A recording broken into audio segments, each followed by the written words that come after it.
Tamil Nadu geography. தமிழ்நாட்டில் இன்னைக்கு தேதியில் 38 மாவட்டங்கள் இருக்குது. தமிழ்நாட்டோட எல்லையை பகிர்ந்து கொள்ளக்கூடிய மாநிலங்கள் ஆந்திர பிரதேசம், கர்நாடகம், கேரளம்.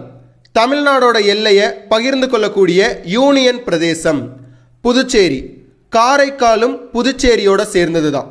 தமிழ்நாட்டில் இன்னைக்கு தேதியில் 14 மாவட்டங்கள் கடலோர பகுதியில் அமைஞ்சிருக்கு. அது என்னன்றதை பார்த்துருவோம்.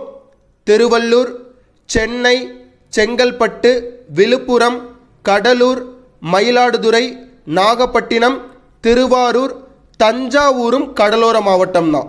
புதுக்கோட்டை, ராமநாதபுரம், தூத்துக்குடி, திருநெல்வேலி, கன்னியாகுமரி. இந்த 14 மாவட்டங்கள் தான் கடலோர மாவட்டங்கள். பாஸ், உங்களுக்கான கேள்வி, தமிழ்நாட்டில் எந்த மாவட்டம் பரப்பளவில் பெரியது? கரெக்டான ஆன்சரை கமெண்ட்ல மென்ஷன் பண்ணுங்க. வீடியோ பிடிச்சிருந்துச்சுன்னா லைக் பண்ணுங்க, ஷேர் பண்ணுங்க. நிக்டோ